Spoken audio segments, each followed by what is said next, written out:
मधून चंद्रपूर महापालिकेच्या हिराई महोत्सवाच्या उद्घाटन कार्यक्रमातल्या राजशिष्टाचारावरून नाराजी नाट्य रंगलंय। शासकीय प्रोटोकॉलनुसार शासकीय कार्यक्रम होत नसल्यामुळे काँग्रेस खासदार प्रतिभा धानोरकर यांनी काल कार्यक्रमामधून वॉकआउट केलं होतं। या प्रकारची तक्रार धानोरकर यांनी थेट लोकसभा अध्यक्षांकडे पत्राद्वारे केली आहे। चंद्रपूर जिल्हा प्रशासन एका महिला खासदाराचा जाणीवपूर्वक अपमान करत असल्याचा आरोप त्यांनी केलाय। तर शासकीय कार्यक्रमामध्ये राजशिष्टाचार डावलण्यात आल्याचं हे प्रकरण त्यांनी विशेषाधिकार समितीकडे सोपवण्याची मागणी देखील केली आहे।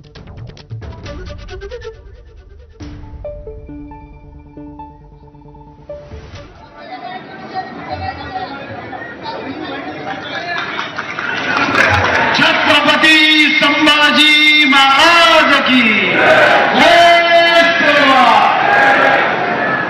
मी सर्वप्रथम माझ्या वतीने आपल्या सर्वांच्या वतीने यांचं निधन झालं।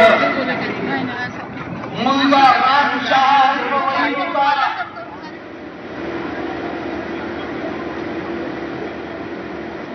खासदार बोलल्यानंतर विद्यमान आमदार असो किंवा कुठलाही लोकप्रतिनिधी हा बोलत नाही।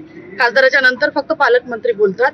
पण आपण आजच्या कार्यक्रमात पाहिलं असेल की कुठेतरी राजशिष्टाचाराचा भंग या ठिकाणी केला।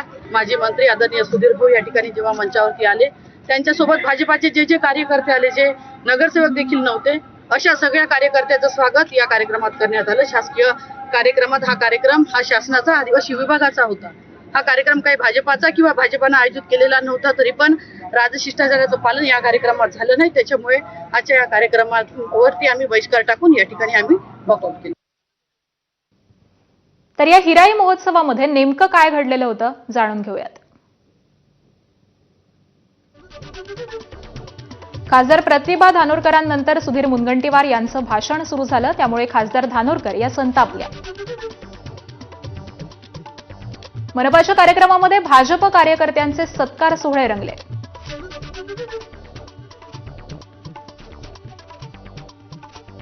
पालकमंत्री डॉक्टर उईके आणि नेत्यांच्या उपस्थितीत हे नाराजी नाट्य रंगलं।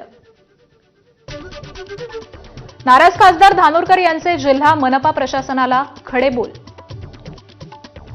मुनगंटीवार यांचं भाषण सुरू होताच धानोरकरांचा पारा चढला आणि त्यांनी वॉकआउट केलं।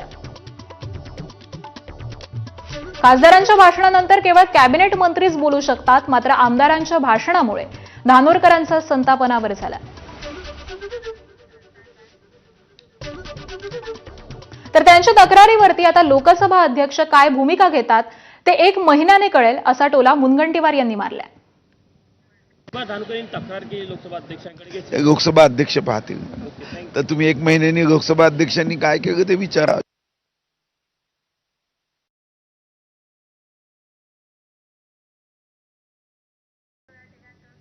आणि या सगळ्या महत्त्वाच्या घडामोडी